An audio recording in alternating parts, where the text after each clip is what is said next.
about Australia and Australian roots. Unusual to see, well, I mean the classroom window there with the Australian flag, and occasionally they have Australian footballs and football teams pinned up in the window as well, you know. Yeah. School hall. French schools don't always have halls, but this one has. All of the wood that you can see here is Pacific maple. It was sent across from Australia specifically for this hall. So the floor, the stage, the pillars, the carvings on top of the pillars, they were all done in Australia and sent here specifically for this school. The sign on the wall here that says "N'oublions jamais l'Australie" is "Never forget Australia" in French, and that sign is duplicated in every classroom of the school. So you can see how the children of Villers-Bretonneux, it's kind of all around them as they're growing up. So they've got this appreciation of what was. I mentioned a guy called George Robin Cuttle. There's one of his uniforms in a glass case up there. I don't know how they got him into an aircraft because he was 2 meters tall. He was a big lad. And when you look at the uniform, you think he's not that big. The reason for that is if you open the jacket, you'll find the trousers go up to the armpits of the dummy. The mannequin was not big enough. I understand. Lorraine will keep me right here. Oh, you're having a full-size one made for the uniform? Yeah. Part of the renovations, they're going to have a full-scale one so that the uniform can be shown in all its glory. Okay. All right, so 30 minutes, guys.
This was opened 1939. We declare war on Germany all over again.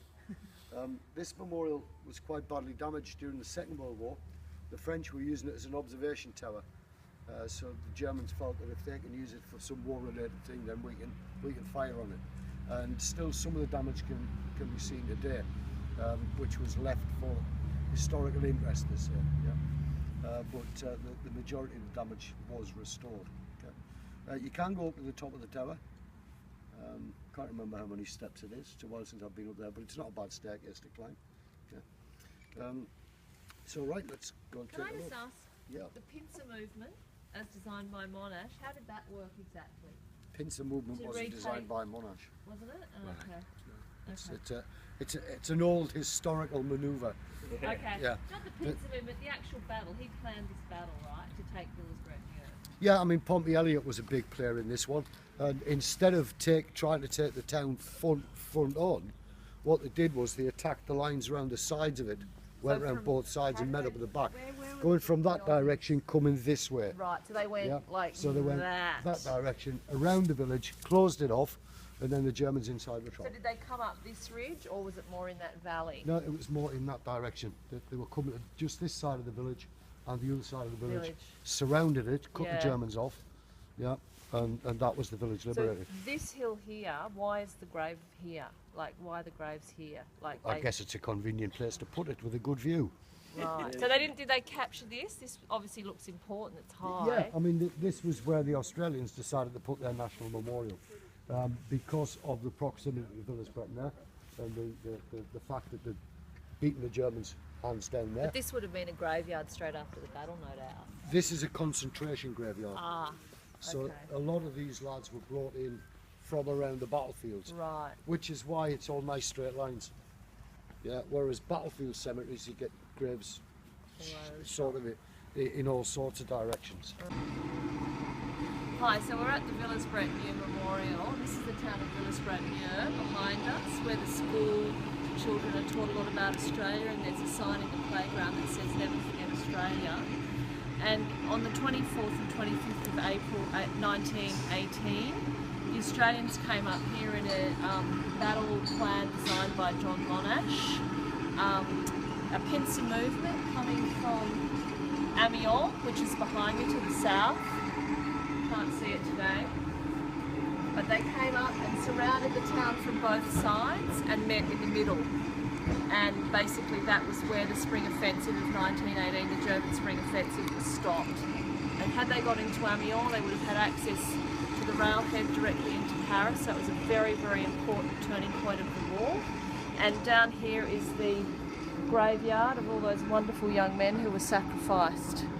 But this was really the turning point of the war. It's a very, very, very, very important place. They're building a John Monash dedicated visitors centre, which will be opening for the centenary of the battle in 2018. And if you just come in here, these bullet holes, where are they? Over here, are from the Second World War. And they were basically here because this was used as an observation post by the French when the Germans were coming through in the Second World War. The Germans managed to do in 4 weeks in the Second World War what they couldn't do in 4 years in the First. So just goes to show you how much better organised they were and the improvement in weaponry. So that's the actual battlefield there, and the Germans really never got any further than this. We're right now in the remains of a German trench. And it's chalk Yeah. instead of mud. So these are the trenches of Le Hamel, or Le Hamel as the British and Australians say.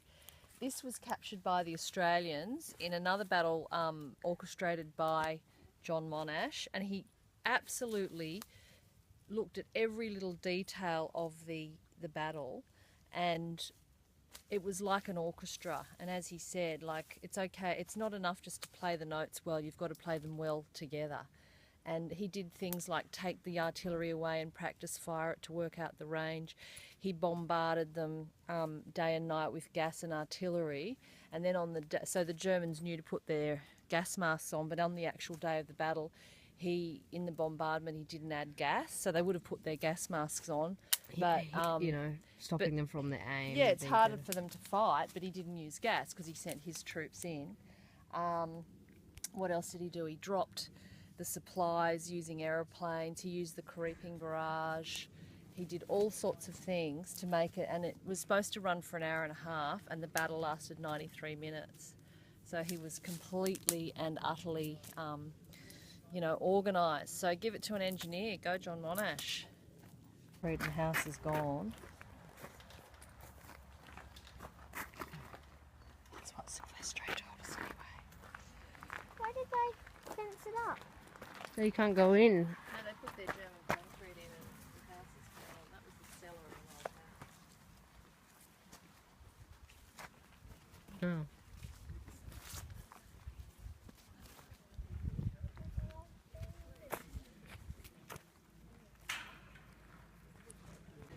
All the names of the Australians killed at Pozieres. The ones that say out there, look after the boys. They're dead. Thing.